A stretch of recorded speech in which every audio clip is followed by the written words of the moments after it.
Cette année, je sens qu'Halloween va être encore plus effrayant, plus envoûtant, plus maléfique que les autres années, mais plus gourmand.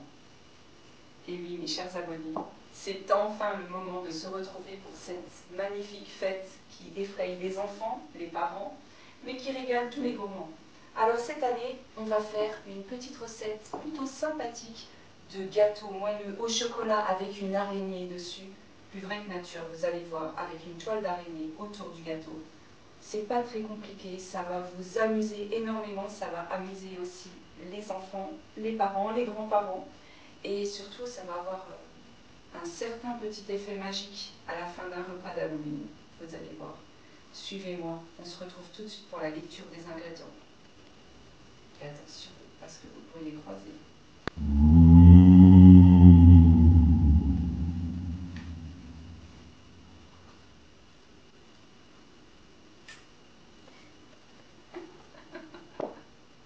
Pour notre moelleux au chocolat qui sera cuit dans plusieurs moules, 5 œufs entiers, 150 g de sucre, 130 g de farine blanche, 20 g de cacao amer, une cuillère à café de levure chimique et 60 g de beurre fondu.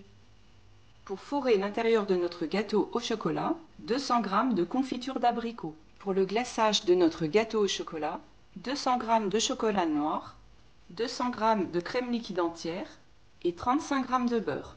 Et pour la déco de notre gâteau araignée, des vermicelles en chocolat, des chamallows que nous ferons fondre pour créer notre toile d'araignée, des petits œufs en plastique pour l'araignée et des micados pour créer les pattes de notre araignée. Alors après cette petite présentation un petit peu effrayante, je vous l'accorde, nous allons commencer notre recette. Alors nous allons réaliser donc une recette de base, un moelleux au chocolat, que nous allons couler dans 3 moules différents pour créer notre araignée. Le moule de base, donc le moule à génoise, qui fera le socle. Ensuite, moi j'ai un moule à donuts. Donc là, on va se servir d'une seule forme, ça va faire le corps de l'araignée. Et ensuite, on va se servir aussi d'une seule forme de ce moule demi-sphère silicone. Et ça, ce sera pour faire la tête. Voilà, donc on peut commencer tout de suite par la réalisation de notre biscuit moelleux au chocolat. Alors on va commencer tout de suite par faire fondre notre beurre tout doucement au micro-ondes. Surtout, on veut juste qu'il soit fondu et surtout pas qu'il boue. Voilà, le beurre est fondu. Donc on le fait fondre en premier parce que comme on va le mélanger avec les jaunes d'œufs un petit peu plus tard, je ne veux surtout pas que ça cuise les jaunes. Comme ça, il aura le temps de refroidir. Voilà. On va ensuite séparer les blancs des jaunes. Donc les jaunes dans un petit récipient et les blancs, on va les faire monter avec le sucre tout de suite, donc dans le bol du bateau.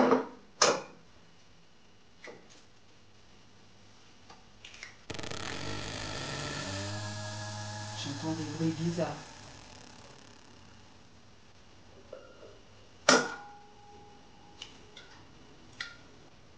Inutile de vous rappeler que les œufs doivent toujours être à température ambiante, c'est beaucoup mieux. Donc voilà, les blancs des jaunes sont séparés. Je vais maintenant faire mousser la préparation en y ajoutant le sucre en 2 fois.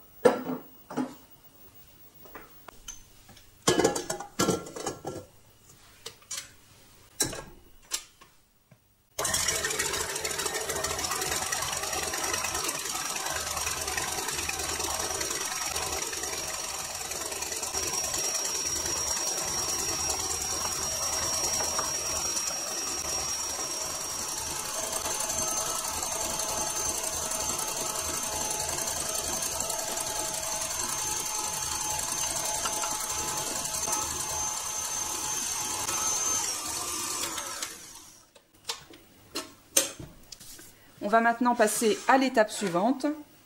On va mélanger les jaunes d'œufs avec le beurre. Je vais déjà fouetter un petit peu les jaunes et ensuite j'y mettrai le beurre.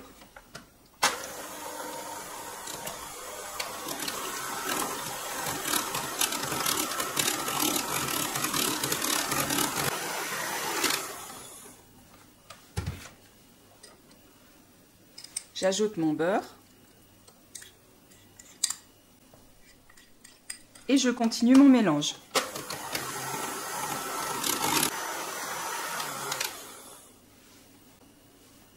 Je vais maintenant verser cette préparation sur ma meringue et on va remettre le fouet en route tout doucement pour bien incorporer.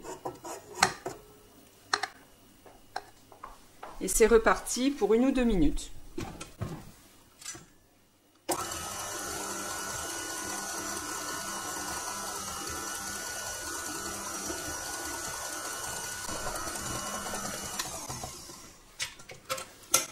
Et voilà, c'est largement suffisant.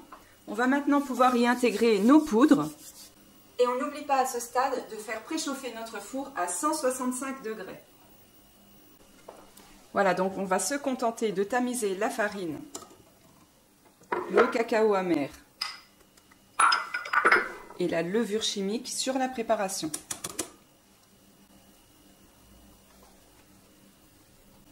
Allez, c'est parti. Donc attention, là je remets juste le fouet en route à toute petite vitesse, juste pendant quelques secondes, pour commencer à bien intégrer les poudres, mais je vais terminer à la maryse. Voilà, c'est vraiment pour déjà faire un premier mélange. Voilà, nous revoici sur notre plan de travail pour terminer le mélange délicatement, en soulevant avec la maryse du bas vers le haut notre préparation.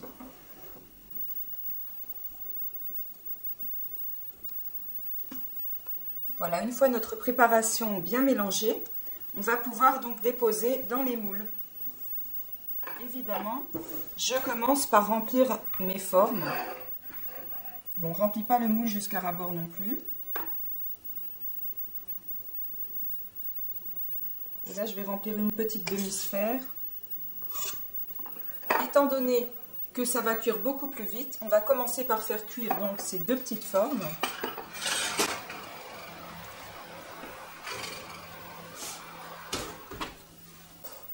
Et pendant ce temps-là, on va verser le reste de notre préparation dans notre moule à génoise que j'ai bien entendu beurré et fariné et chemisé aussi d'un papier sulfurisé dans le fond.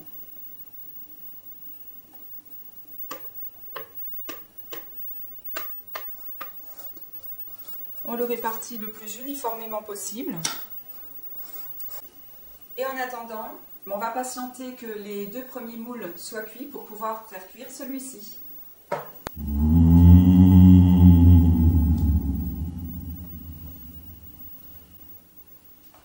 Alors, je viens de sortir nos petites préparations, donc je vous montre.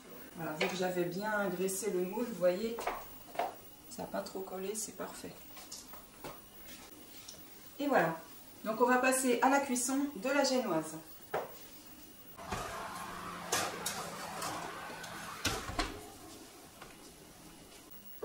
Alors voilà mes amis, notre génoise est bien cuite. Elle a cuit pendant 25 minutes à 165 degrés. On va la démouler également et la laisser bien refroidir.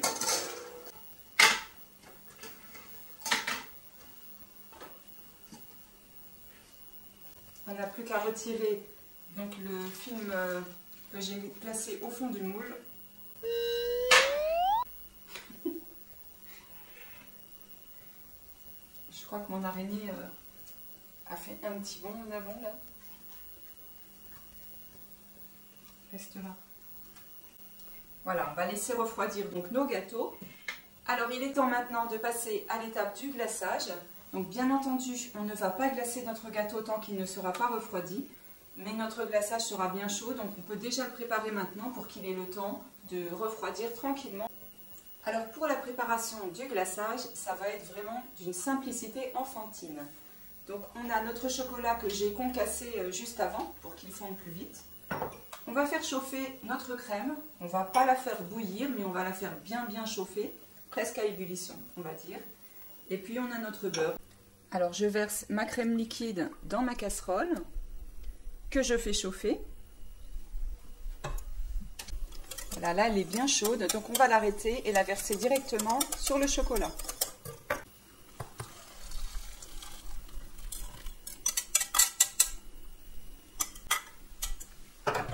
Et on va laisser la chaleur opérer, donc notre chocolat va se dissoudre parfaitement dans la crème jusqu'à ce que l'on obtienne un chocolat qui est bien lisse et brillant.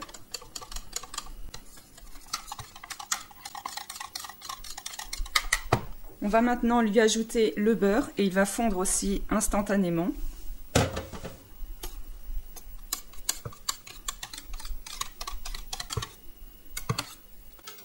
plus qu'à laisser refroidir, en tout cas tiédir notre glaçage pour pouvoir l'utiliser. Prochaine étape, on coupe notre gâteau.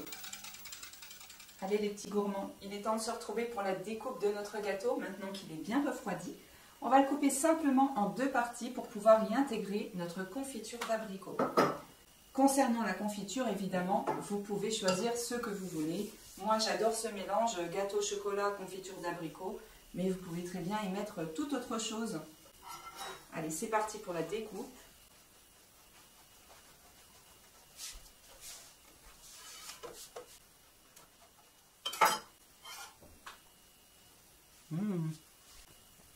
Qui a l'air vraiment tout moelleux. Alors maintenant, on va y déposer dessus notre confiture d'abricot ou ce que vous voulez.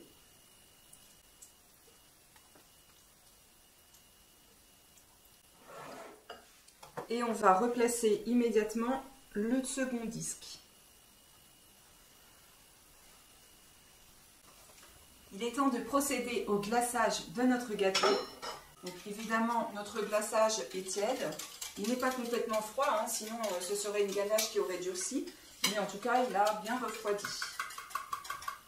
Alors pour commencer, nous allons déjà glacer donc, le donut et la petite forme de la tête de notre araignée. Je le pique avec une fourchette. Voilà, on le laisse bien s'écouler surtout. Et je le pose. La même chose avec la tête. On va tout de suite mettre des vermicelles en chocolat sur le donut et sur la tête de notre araignée, avant que ça ne fige trop vite. Comme ça, ça va adhérer parfaitement bien. Là, c'est pour donner un petit peu un aspect araignée velue.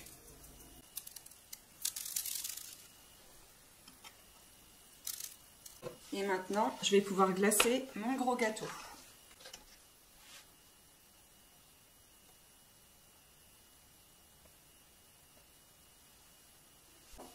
Et la même chose, on va lui déposer tout de suite donc le vermicelle en chocolat.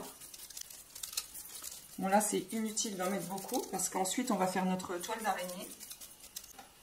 Alors avant de procéder à la dernière étape de la décoration de notre gâteau araignée, on va le placer un petit quart d'heure au réfrigérateur, ça va permettre de figer le chocolat un petit peu. Et ensuite on fera notre toile d'araignée avec les chamallows. Idem pour le petit donut et la boule demi-sphère. Allez, c'est parti pour la suite de la recette. Je vais laisser notre petite copine se reposer tranquillement. Et on va passer à l'étape de la toile d'araignée. Alors la toile d'araignée, on va la réaliser en faisant ramollir des chamallows au micro-ondes, tout doucement, pas trop fort. Une fois que vous voyez au bout de quelques secondes que c'est ramolli, vous remuez. Et on va attendre qu'ils fassent des fils. Et quand on voit qu'ils font des fils, eh bien, on va pouvoir les étirer et les placer sur notre gâteau. Alors c'est parti, quelques secondes au micro-ondes pour les ramollir et les liquéfier. Restez avec moi, je reviens tout de suite. Les chamallows se sont bien ramollis, j'en ai mis 8, hein, mais bon, j'en ai plein en réserve au cas où. Et en refroidissant, ils vont faire des fils qu'on va pouvoir étirer comme ça. Finalement, j'ai pris mes doigts, c'est pas mal non plus. On va entourer le gâteau et déposer des filaments sur le dessus. C'est tout de suite mieux quand c'est un peu plus réchauffé. Hein. Donc cette opération, elle se fait en plusieurs étapes. Hein. Il faut au moins 2-3 fois réchauffer dans le micro-ondes. Sinon c'est figé et on ne peut plus rien faire. Alors on peut voir que la base de notre gâteau avec la toile d'araignée, c'est pas trop mal. Hein. Ça donne un beau résultat. Ce qu'on va faire, c'est qu'on va créer donc notre araignée. Pour cela, donc j'ai récupéré le donut que je vais venir poser au milieu de notre gâteau, délicatement. On va venir lui coller les yeux en plastique. Hein. Si vous n'avez pas d'yeux en plastique, vous pouvez prendre du sucre perlé. Tiens, ça fait du blanc.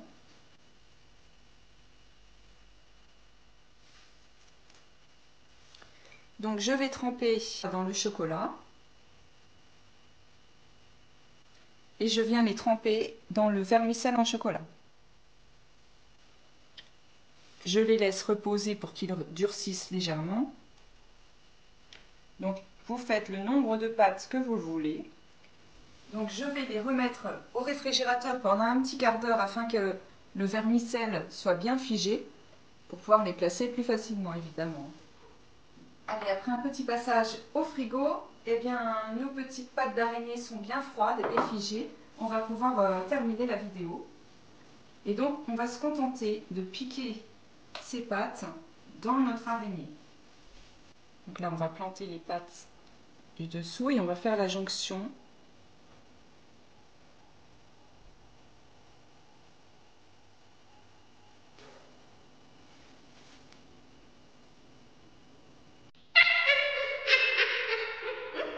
Et bien voilà mes amis, le tuto d'Halloween est déjà terminé. J'espère vraiment que vous aurez pris autant de plaisir que moi à le réaliser.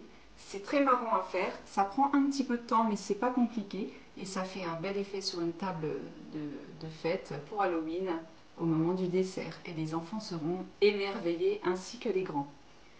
J'espère que vous allez partager mes vidéos comme d'habitude. Je vous invite à vous abonner à ma chaîne si ce n'est pas encore fait.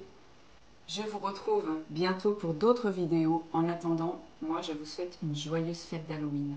Bisous, à bientôt.